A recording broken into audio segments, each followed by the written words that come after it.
You're listening to Ancient Faith Radio, timeless Christianity 24 hours a day.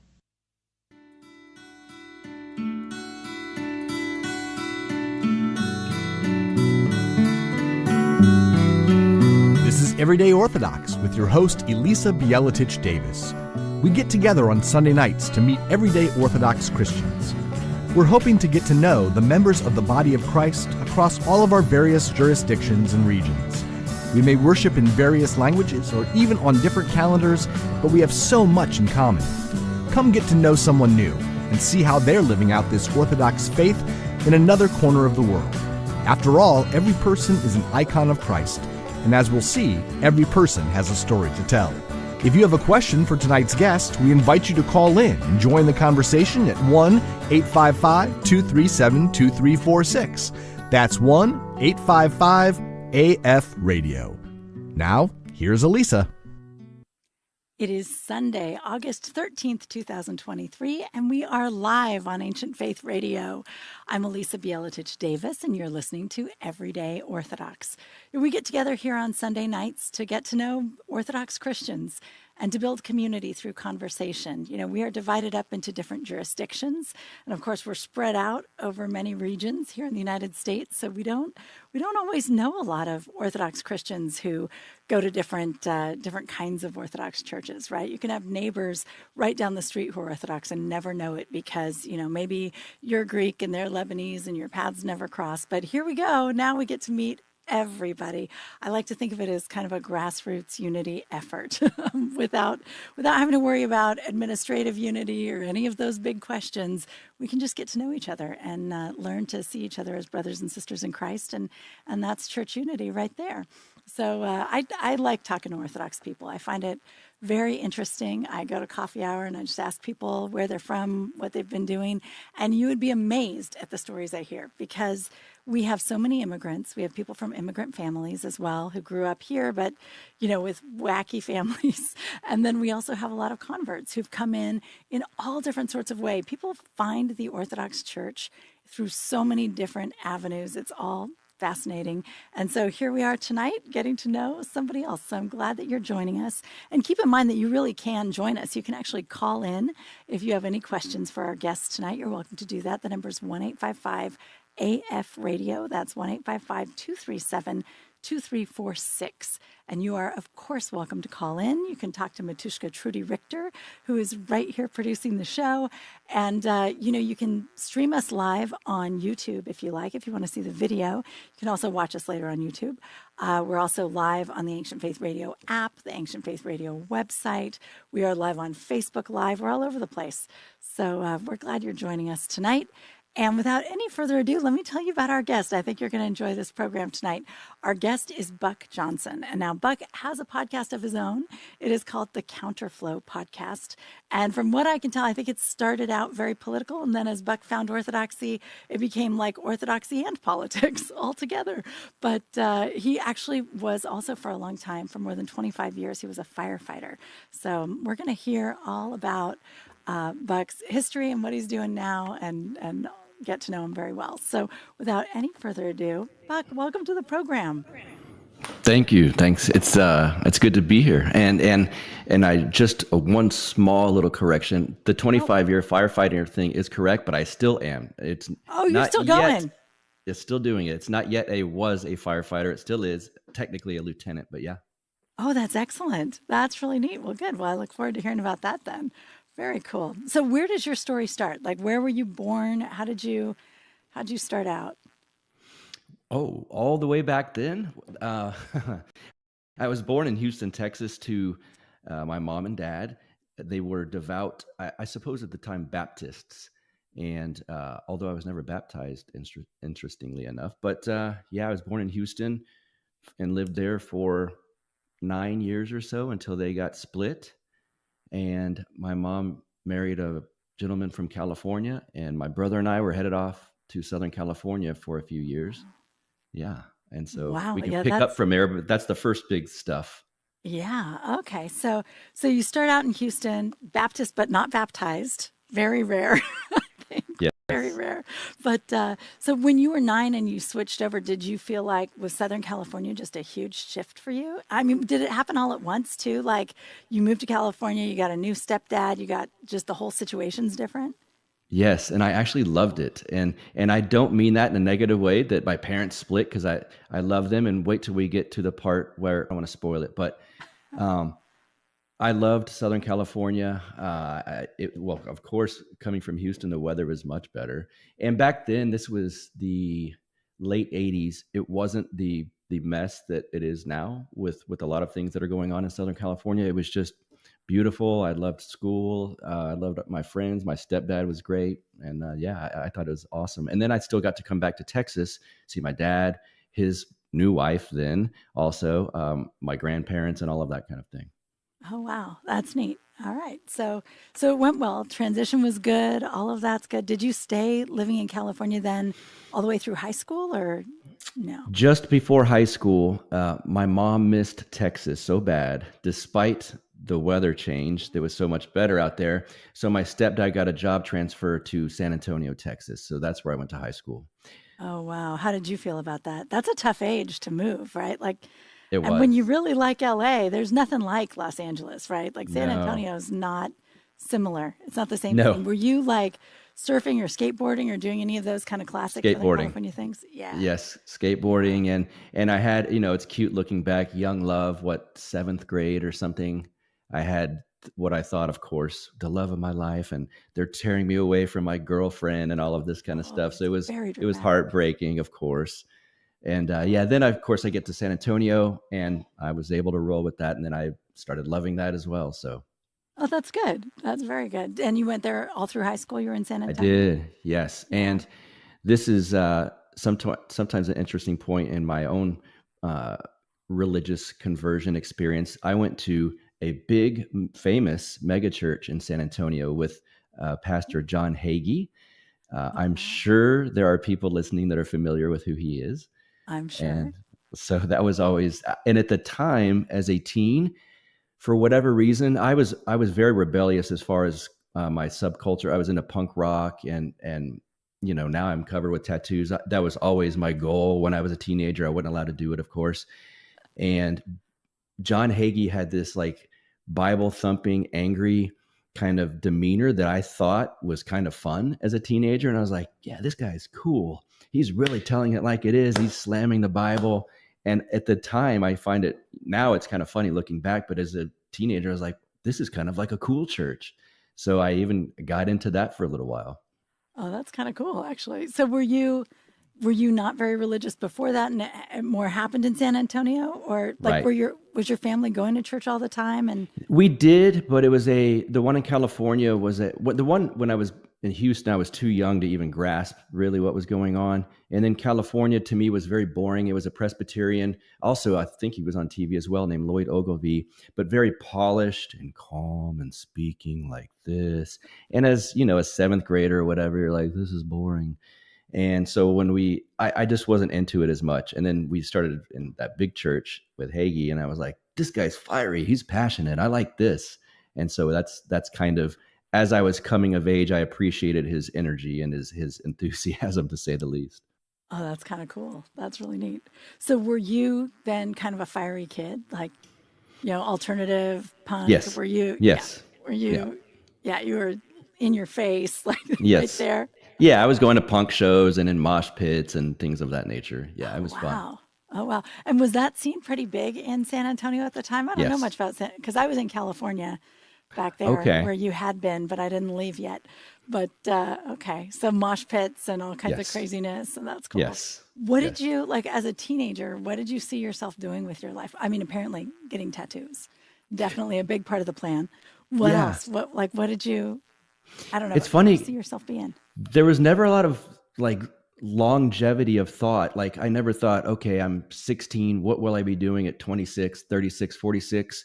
Until I hit graduation from high school. You're 18, I suppose. And then everyone tells you back then, just go to a local college and get your basics. Everyone needs that at some point. Get that out of the way.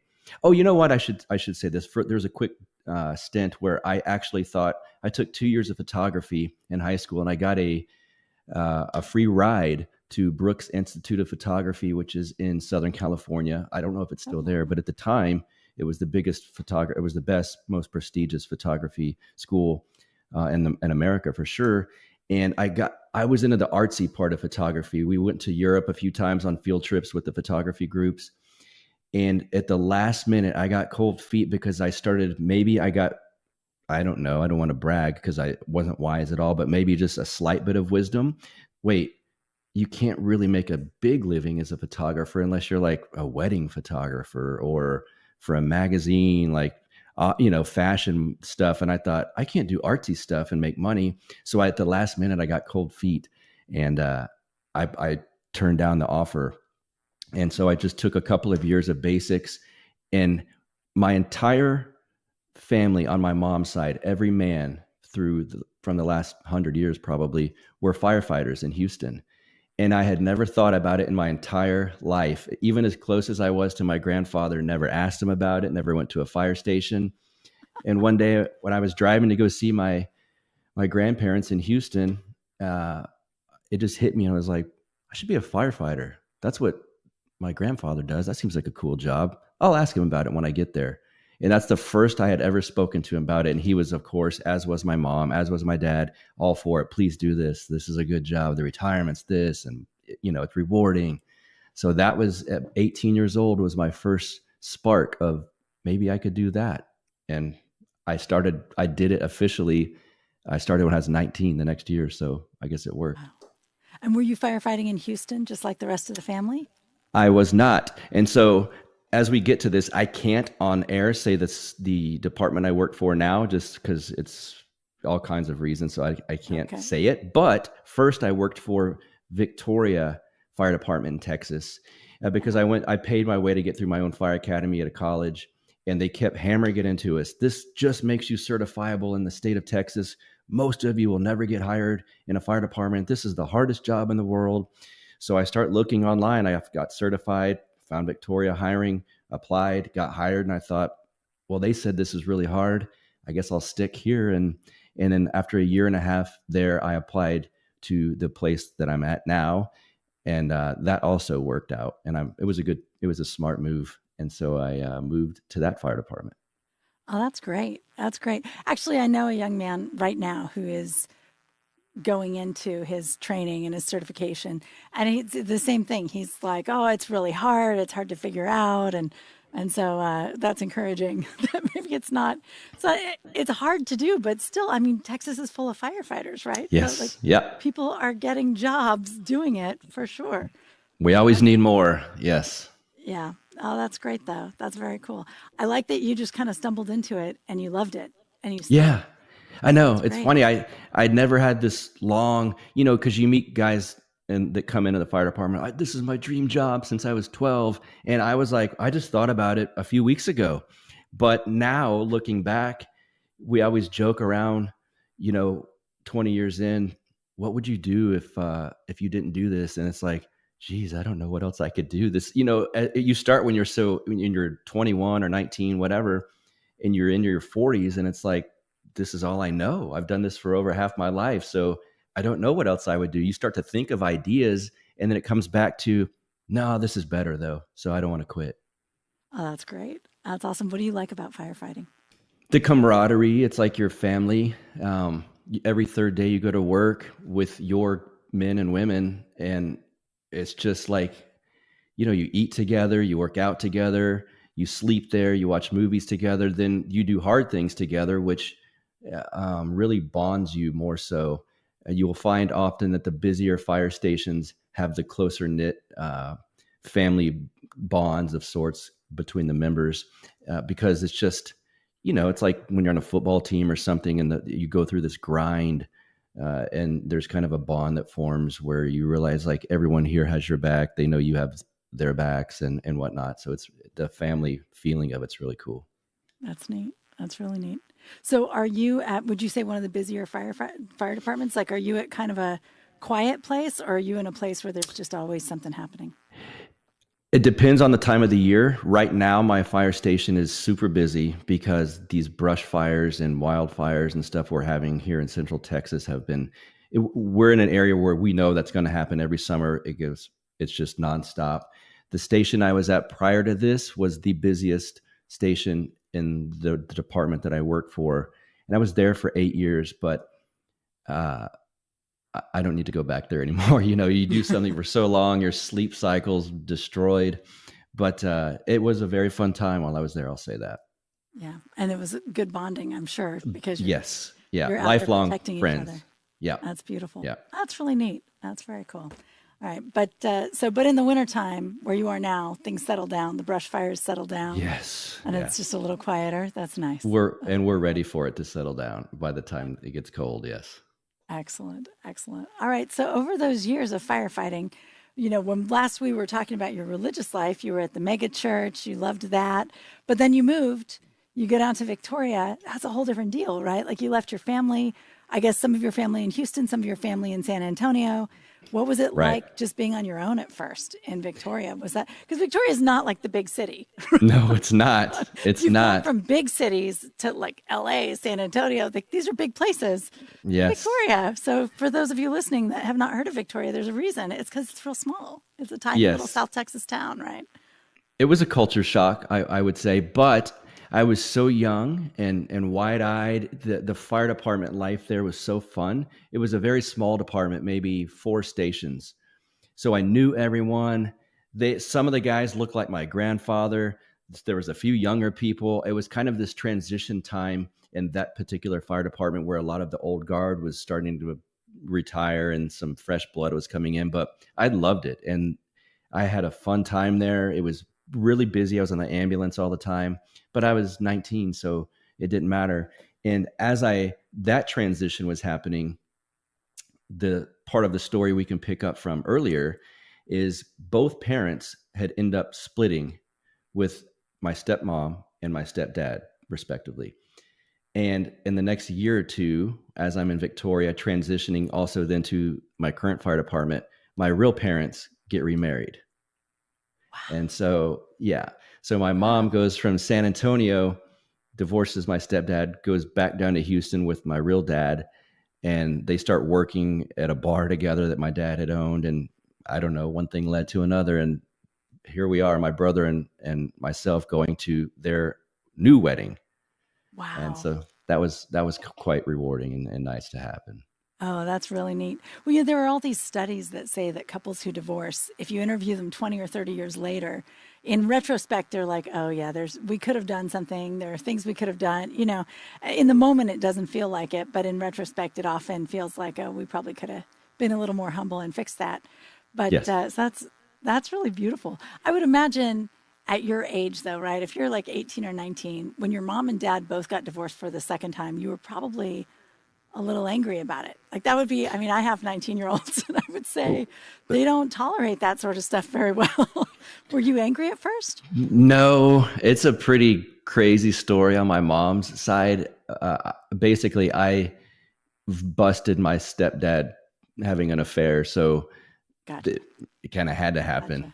Gotcha. Yeah, it kind of has to happen. Yeah. And if it hadn't, that would have been much harder. Actually, yes. Yeah, exactly. Yeah, so right. It was kind of heartbreaking to me because I liked him a lot and I knew what was going on. I was like, man, and then I'm 18. So I'm not dumb. I got kind of figured it all out. And I was like, geez, why'd you do this? So of course it's my mom. She's was like my best friend, is like my best friend. So I had to tell her, and yeah, it was brutal, but it all worked out for better, because now when people meet my parents now that find that happened, I've had multiple people say, I can't imagine that they were ever divorced. It's so crazy. They're like the perfect couple.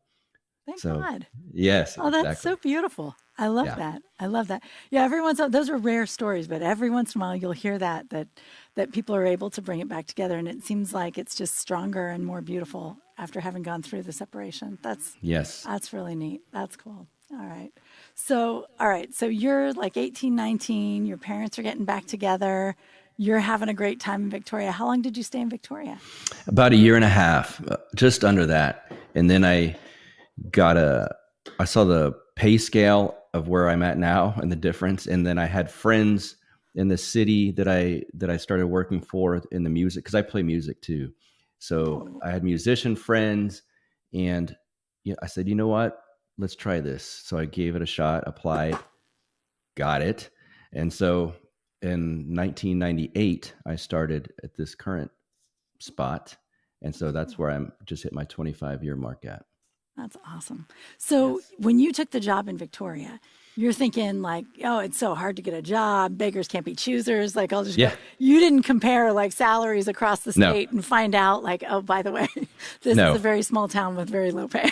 Right. I mean, low cost of living too, to be fair, but it was. Yeah. And it's so funny looking back on how little I made in Victoria. I was so young at the time. I saw how much I would be making, and I thought, I'm not going to know what to do with all of this money.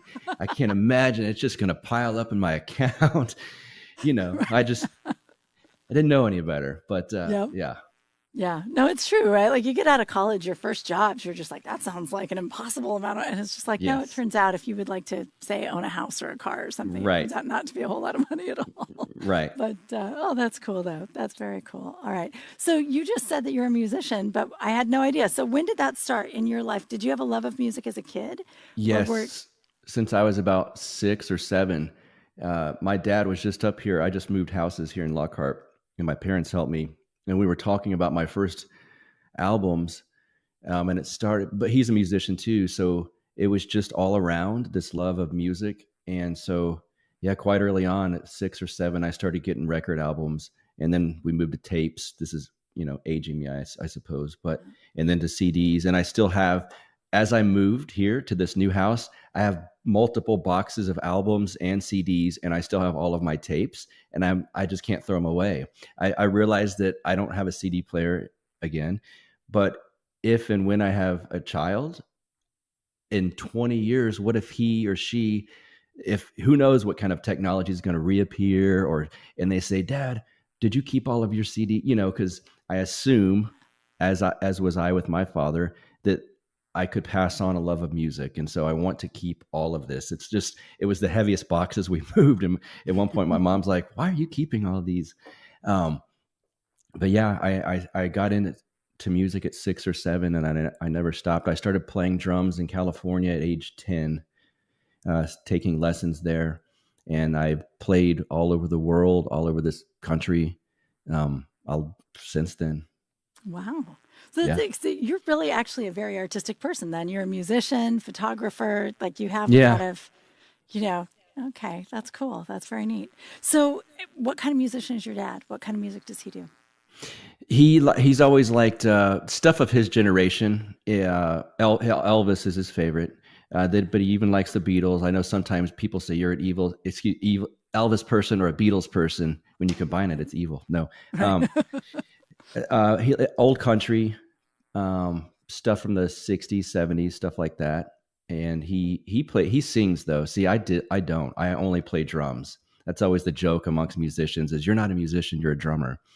But that's all I've ever done. I wish I could sing, but it's worked out well for me. I tried to play guitar as a kid, and it wasn't happening. Yeah. So when you started playing music, I mean, when you're taking lessons, you just kind of, whatever it is, but were you punk then? Is that what you were doing, or what were you doing? No, it's even funnier. This will age me too. You're listening to punk, but you're not actually playing it? Well, when I first started playing, what was popular was glam metal, like Guns N' Roses and Poison and Cinderella. That's what I was so into. And especially in LA where the Sunset Strip was and all of that. So I would go to my drum teacher and say, I want to learn Twisted Sister, or I want to learn Motley Crue. And sure enough, he'd get me the music. He'd teach me how to read it. And, it's like Walk on the Wild Side or whatever about Motley Crue. And here's the drum music. Buck, here's how you play it. Here's what this hand does. Here's what the foot does. And sure enough, I'd cycle through these songs week after week of what was the popularized glam metal at the time. Yeah. Well, I wonder if glam metal hadn't been big, if it would have been drums that you had done, right? Because like the drummer for glam metal is like the star. Yeah. The singers, right? But the drum, there was always a drum solo. It was always aggressive. Yep. Yeah. I used to practice drum solos. He actually taught me, here's how you twirl your sticks like the drummer of Poison and all of that kind of thing. That's awesome. Yeah. That's very cool. All right. So were you in bands a lot? And you said you traveled with me. Like, tell me about that. What point in your life were you doing that? once I got into high school in San Antonio, when I was into the punk and this music called ska, I was doing some of that type of thing in San Antonio. And then it's like, by some crazy chance, I discovered my dad's early records, which were Elvis Sun Records sessions, like the old rockabilly stuff, and Carl Perkins and Ricky Nelson and Roy Orbison. So I started playing rockabilly music, like 50s rock and roll. And lo and behold, I met one of my still lifelong best friends in San Antonio, who was like diehard rockabilly guy with his hair pompadoured up like Elvis. So he and I started a band in the last 2 years I was in San Antonio, maybe the last year. But we played every weekend, every Friday and Saturday night, to packed places, and people were dancing all of the time. It was a lot of fun. And so then I made friends in Austin, the city of Austin, that were in that same kind of rockabilly scene. And I ended up moving to Austin, and I reconnected with them. And so lo and behold, we start doing gigs around Austin. And then that scene is popular in many places in Europe. And then, of course, on the West Coast here too. So we started touring the West Coast, and then, we were making records and stuff, so people knew who we were. And then I started touring Europe, like Holland and France and Spain.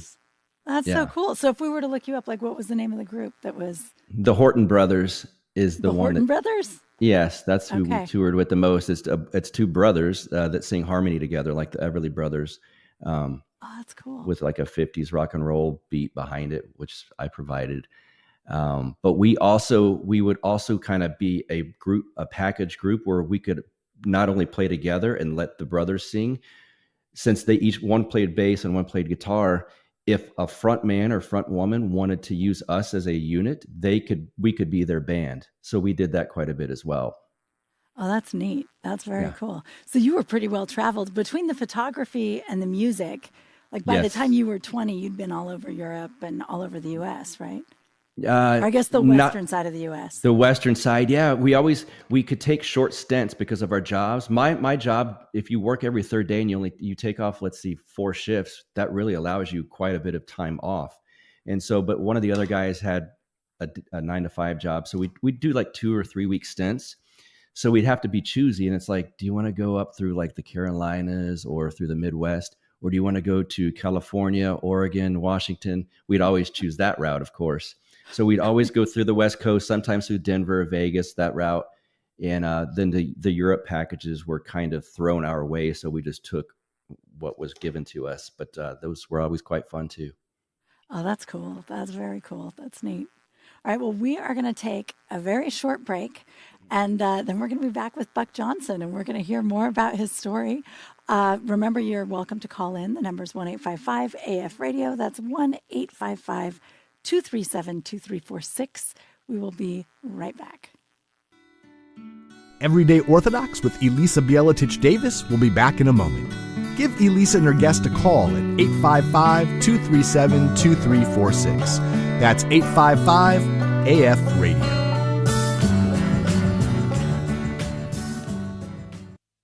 New from Ancient Faith Publishing. Sands of Salvation, the Strength of Abba Moses. Freedom, power, strength, these he would gain, then lose. Released from slavery and no longer frightened by his master's whip, Moses uses his new freedom and great physical strength to rob and destroy. Consumed by his own desires and unable to escape the reminders of his past, Moses must learn of the true source of freedom and power. Meet Saint Moses the Strong, also known as Saint Moses the Black, as he surpasses his physical strength with spiritual discipline, obtaining the crown that thieves can neither harm nor steal. Sands of Salvation, the Strength of Abba Moses. A graphic novel by Gabriel Wilson is now available at store.ancientfaith.com. That's store.ancientfaith.com. We're back with Everyday Orthodox with Elisa Bielatich-Davis. Do you have a question for Elisa and today's guest? Call in now at 855-237-2346. That's 855-AF-RADIO. Here again is Elisa. And welcome back to Everyday Orthodox. We're here tonight with Buck Johnson. I just found the Horton brothers in the Rockabilly Chronicle, and I'll put that on the Facebook page when I can figure out how to post on the Facebook page, because they keep changing how you do like the business accounts, and they're all a mess. Sure. Oh, yes, they do. I keep trying to post it, and it's a mess. I feel like I'm 85 when I'm trying to do this page. I know the feeling. It's terrible. But at any rate, well, that is really cool. I did not expect you to have this whole history of traveling around and playing music. That's awesome. All right. So over those years, were you, the music scene and all this, like, were you particularly religious at that point, or were you kind of early 20s doing other things, right? A lot of other things. Yeah. It's, everyone has a story and it works out hopefully in the end. But I was actually what I would have called at the time a devout atheist for many of these years. So much so that, yes, because I was always very much into politics. So I was reading political books constantly, a lot of libertarian stuff, some right-leaning stuff, but I got heavily into libertarianism.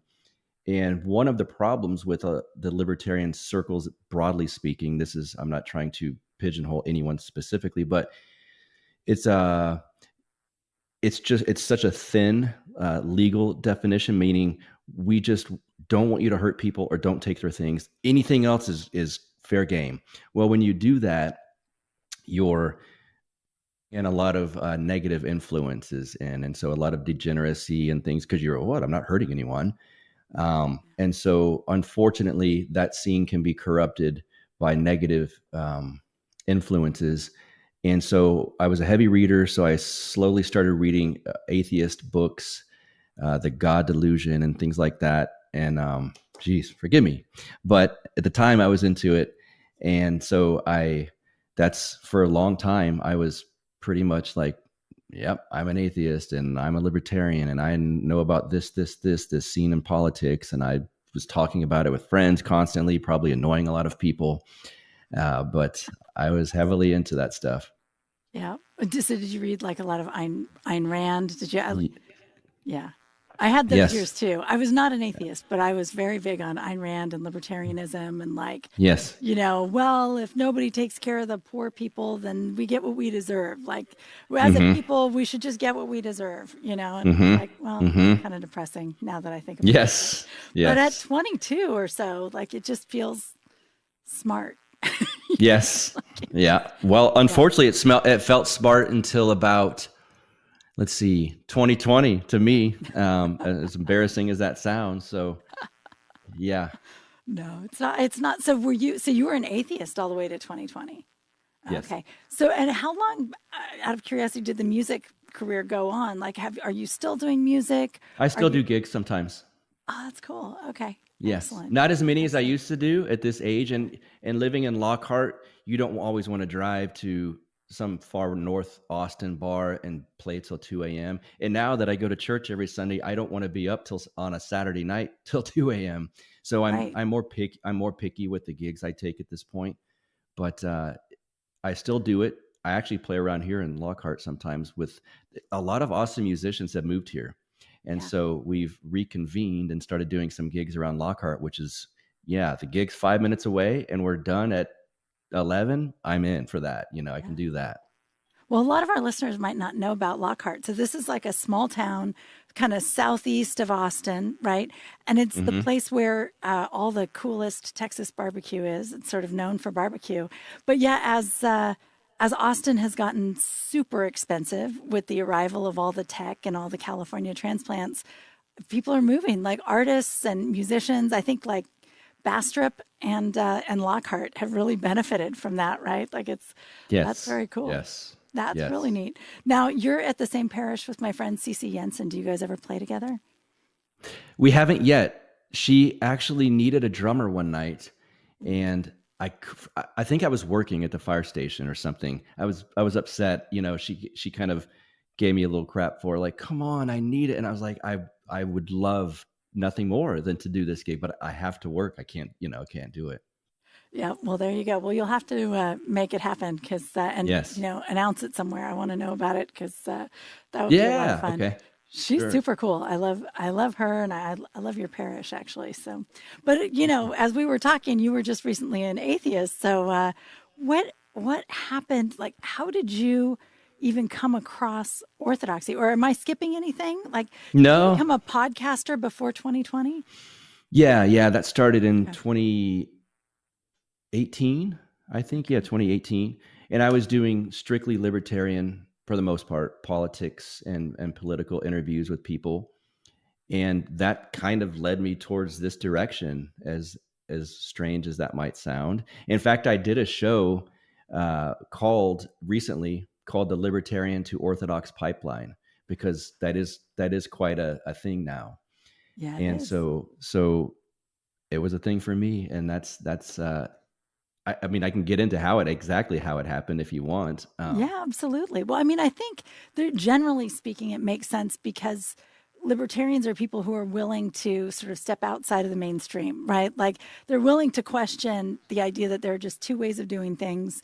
And so they're going to come up with other Yep. ideas, whether they're good or bad. They're open-minded, right? I mean, I had Right. a priest who would go to like Wicca conferences, and he was like, you Oh. find more truth seekers. And so it's just, I feel like when you step away from the mainstream, you're going to find a whole lot of people who are maybe more open-minded and sort of contrary to what you would think, more likely to be willing to listen to an Orthodox priest or something. So, I think you're spot on. Yes. yeah. Yes. And so as 2020 happened, and I've had so many strikes on my YouTube page, I'll be very careful of what we can and can't say. I already know it. I already know the tricks. As 2020 happened, there was a friend of mine who is on the Royal Path podcast with my spiritual father, Father Turbo, and his name's Cyprian. And I became friends with him. I'd interview him and we'd talk, and I'd hear him on other shows. He was talking a lot about the events that started in March of 2020. And at some point it hit me like he has such a better grasp on what's going on than a lot of even the libertarian political people I have on do. Somehow he's looking at this through a spiritual lens, not just like a legal or a tyrannical lens. And so because I've been focused on that, well, they can't tell us to do this. That's against our rights or whatever. And I started talking to Cyprian, and every once in a while he would throw in that he's Orthodox, and he would mention his spiritual father was Father Turbo. And finally, at the end of one interview, I said, we were done recording and we started talking. And I said, you sure see what's going on much better than most people I speak with. And it's like you have this spiritual angle or something. And that seems to make sense to me. And he said, if you look at what's going on right now in a materialist lens, you're lost. It's not going to make any sense to you, and it won't ever make any sense to you. This is a spiritual event. And I said, well, what is orthodoxy? And he starts explaining it to me. Again, this is offline, so he can be very upfront with me. And I said, what do I get? What books? Because I come from the libertarian world where what book do I read so I can become smarter? And he said, get a book by Father Seraphim Rose called God's Revelation to the Human Heart. Very short book. You'll do fine with it. Cool. All right. As soon as we got off the Zoom call, I ordered it.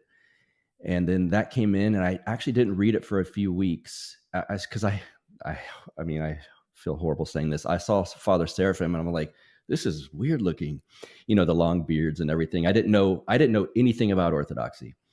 And so then another mutual friend who does a podcast, Matt Erickson, he now goes to church with me at my parish. He was in California at the time. He does the Real King Pill podcast, and he kept saying stuff about Orthodoxy. And he also happened to be one of the people that I kept hearing. I'm like, he has a better grasp at what's going on here than anyone else besides Cyprian. And they both keep talking about Orthodoxy. What the heck? So I start talking to him about it. Then finally I read this book, Father Seraphim Rose, God's Revelation to the Human Heart. And it was like, it floored me. And it was basically a speech he gave, I believe, in Northern California to a university crowd. So, but it was like nothing I had ever read about Christianity in my entire life, nothing I'd ever heard before. It hit me completely different. And I could feel it. There was like a warm fire like in my heart. And I was like, what is this? This is wild. And right at that time, I won't dox him, but it's someone I know, followed me on Twitter and reached out. He had an alias, didn't have his full name. And he reached out and said, I heard that you live in Lockhart. I would like to invite you to my parish. It's an Orthodox parish. And I was like, who is this? What? And I said, that's weird. I've been driving. So I started driving by the parish, by the way. I knew it was here. I started driving by and I would sit in my golf cart outside it. And I was like, I don't want to go in. They probably think I look weird. I don't know the traditions. I don't know what to tell these people.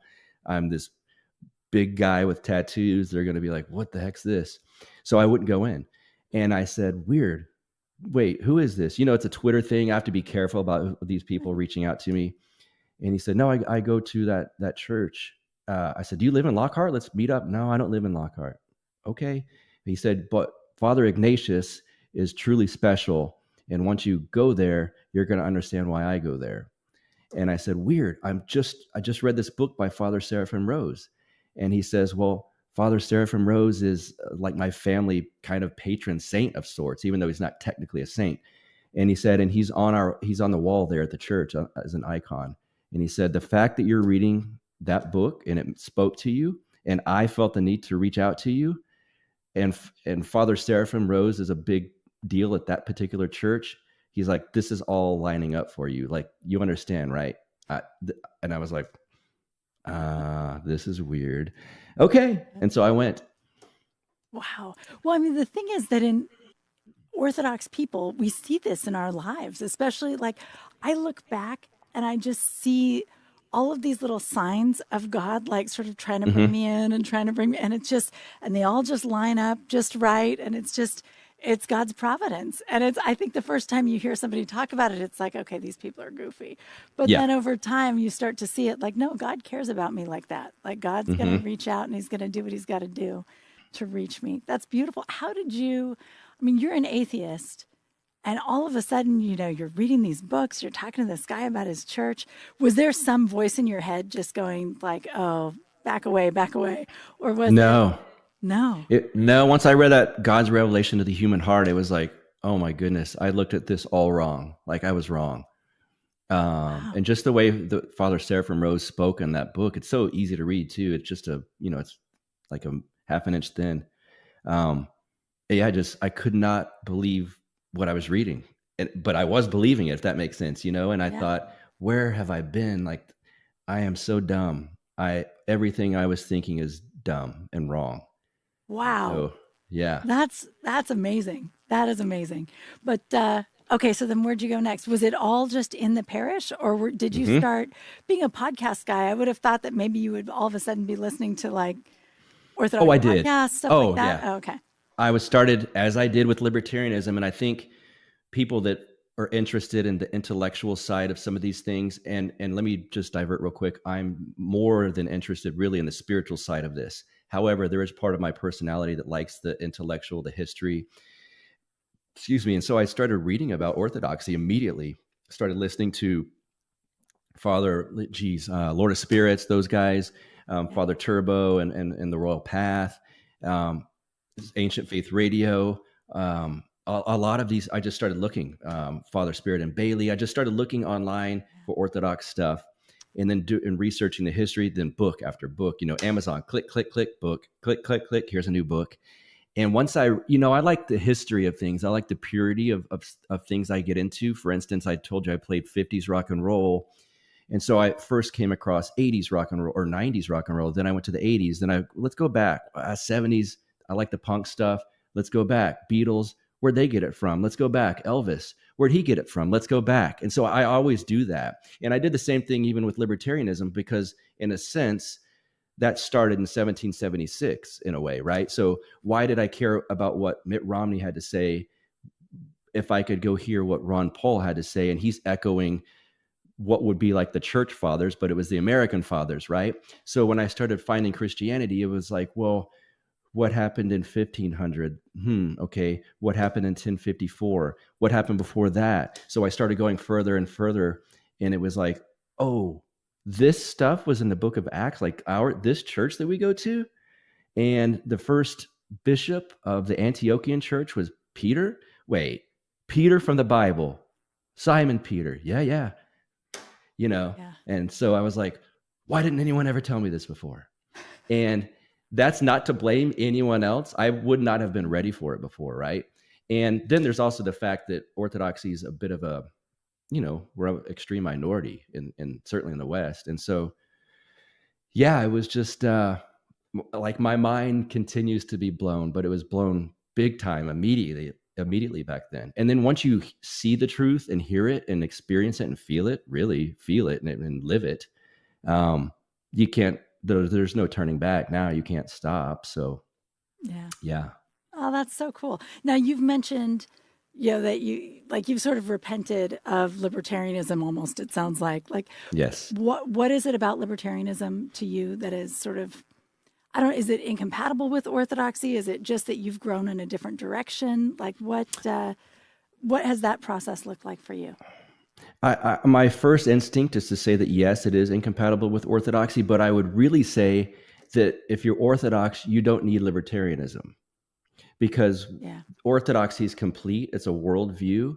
I don't like even really to say it's my religion. It's just truth. It's just the history of the world, the universe, the creation.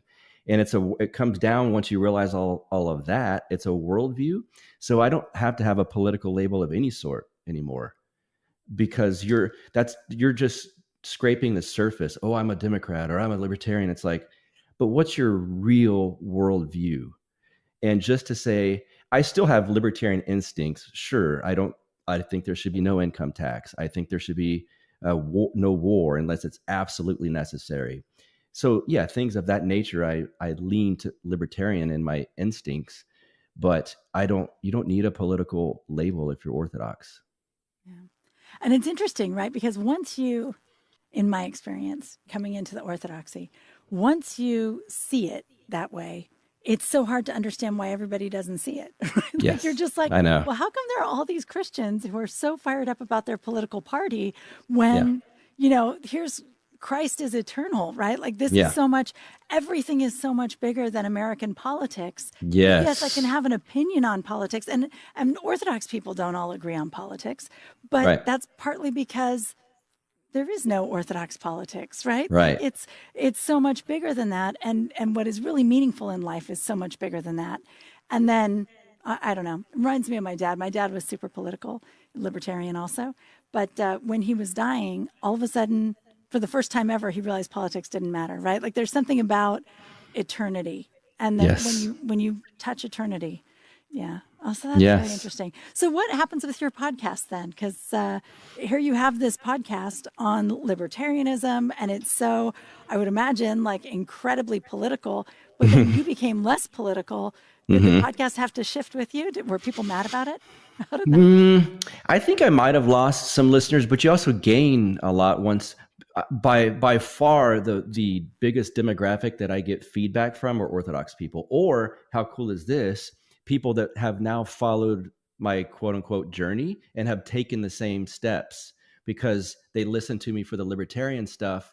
And now as I get guests on that speak to them in certain ways, we know who's really speaking to them, but through people, now I'm curious, they'll write me, what book should I get? Or what should I'm always like, just find a parish, your local parish, go to it. But it's neat to see that a lot of listeners have come along and now are Orthodox because of that.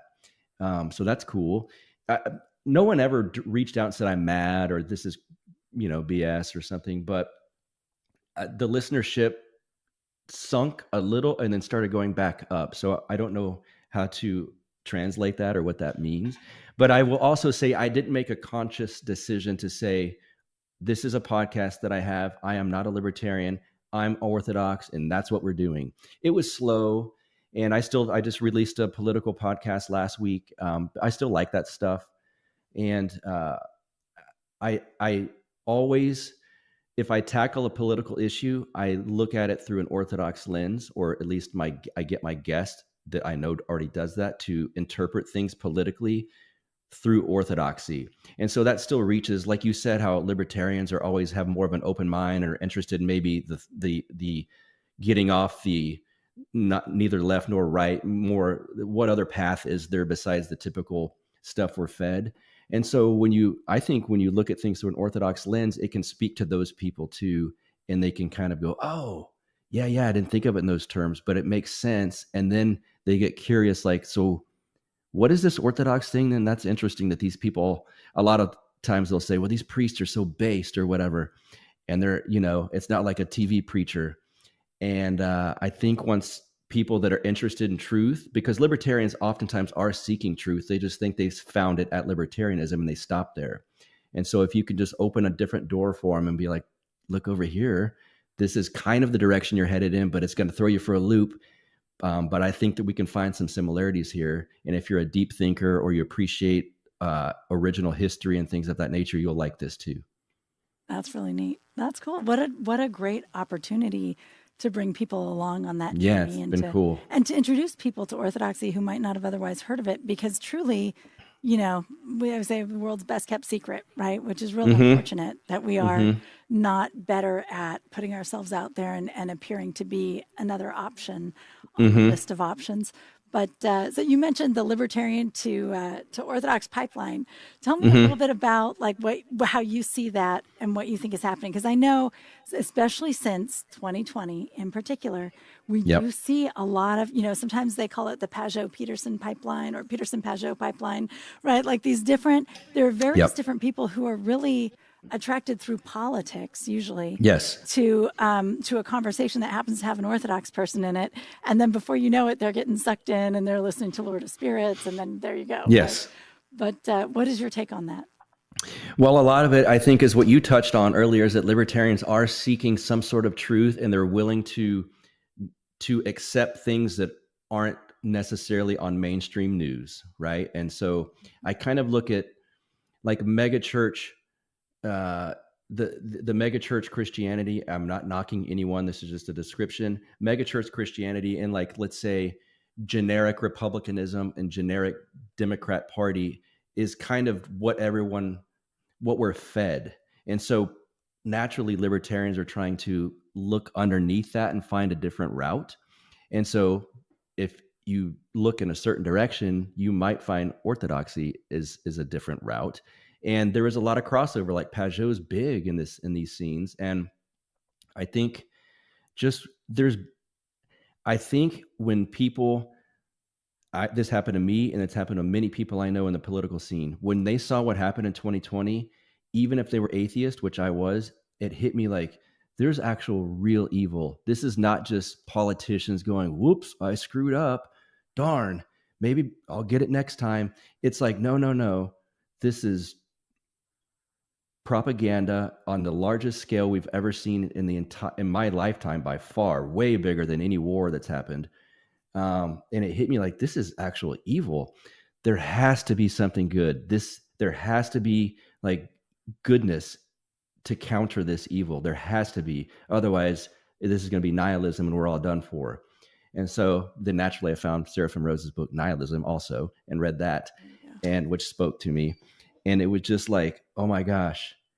And looking for truth and goodness, I found orthodoxy. And I think voices like mine, and this is getting big, I don't like to call it internet orthodoxy. I don't like that term because there's a lot of negativity out there too. But there are voices like Pajot that just it's like they drop these little pieces of crumbs that make you curious, and you start to get hungrier as you eat more and more, and it leads you down the correct trail, hopefully the correct path, right? And so I think that's part of it. Yeah. I enjoy Pajot because he'll do like these little videos where he'll just kind of drop like a patristic reading of a well-known biblical story or something. And he's just like, hey, there's more over here at this church. That's right. It's like, I have a brother who goes to mega churches and he's really enjoying Pajot. And I'm like, well, there you go. It's fascinating to me too, though, because within Orthodoxy, it's not like everyone agrees politically, and yet people are drawn through politics into it, right? So you would expect, oh, okay, you're going to get over here and everybody's going to be on the same page. But we're all over the place. We have people on every side and thinking every way about things. And I imagine that that's a good sign. I guess that means that we're on the right path, I suppose. Yes, the royal path. I hope so. Yeah, I hope so. God willing. Absolutely. So, okay, so you're still working as a firefighter. And you've been going 25 years. Like, what is a normal career for a firefighter? Because you could retire. Usually guys will do about 27 to 30 years, something like that. All right. If you start old, they'll quit at 20 or to 25, but I started when I was 21 at this department. So everyone, the guys will, you start at 21, man, you're lucky. You can work till you're 50 or whatever. Because even at 50, it's like, that's weird to retire. Like you're done working. And no one, people retire at 70 a lot of times. So yeah, it's fortunate that I fell into this. It's nice. That's really nice. So as you get older, do they move you to tasks that are like more administrative and training, or are you still out there just like it's up to you, heavy hoses and going for it? How about you? Yeah. What do you do? I'm a lieutenant, and so I still do most of the work, but I shouldn't say that. If my guys or girls listen to this and I go, you don't do most of the work. I direct where the work needs to happen, but I still go in the building that's burning, and I still have the air pack on and all the stuff. Yeah. But luckily, it's a young man and a young woman's game. I'm 46, and to just constantly be pulling these hoses, I did it for a long time. But I have younger, fitter people to do that. But I have to just make sure they're safe. I have to look at the picture from a macro perspective while they're doing the task-oriented things. So that's how it happens. That makes sense. That's so neat. I mean, and thank you for being a firefighter, really. Like, you guys are on the front lines. I know 9/11 brought so much attention to this idea, right? And it's true. The firefighters are the ones who are running toward the disaster. They're running the fire. They're running. Yes. And I don't think many of us thought about it that way. Like, unless you had firefighters in your family, it was just like, oh, the friendly firefighter in the parade, and then you see something like that and you realize, like, you guys are just always running toward danger. And when I picked Counterflow as my podcast title, part of that was why, because the music I was always into flowed counter to the mainstream. The politics I was into flowed counter to the mainstream. Now, the Orthodox Christianity flows counter to the mainstream. Right. And as my job, I went in flowing counter to everyone that's running out. So it was kind of all fitting. That's really neat, actually. That's kind of beautiful. That just summarizes your whole... Yeah. That summarizes everything, doesn't it? My whole life. Yes. I love that. That's amazing. Not many people can find one word to summarize just everything about themselves. That's beautiful. I love it. I love that. Well, that's very cool. So you may retire, though, in a couple of years, you think? That'd be nice. Like, retire at 50? Amazing. What will you do? Are you going to, like, sail? Well, hopefully I'll be married with a kid, so I'll homeschool a kid and help out churches and sailing around I don't know about the world, but maybe, jet skis or wake surfing or something like that. That would be fun. I don't know. That's fantastic. I'll always, and I can focus on the podcast too, of course. Yeah. Now, do you already have someone in mind to marry, or are you, like, just trying to figure that out? Or is there no comment? No, I can comment. Yeah, I mean, I have someone in mind. Oh, excellent. Very nice. Well, congratulations. I'm glad to hear it. That's very cool. That's very cool. All right. Well, Buck, thank you so much for coming on the program tonight. This was a blast. It was. Yes. Thank you. It was really fun. And so actually this will be cross-posted on Counterflow, right? So yes, you can it will. hear this podcast on Counterflow or over here. So, and we'll put a link to Counterflow on the Facebook page in case you guys are interested in hearing it. And anyway, thank you, Buck. Thank you for joining us tonight. And thank you to our audience for joining us. And come on back next week. We'll get to know another everyday Orthodox Christian. Good night.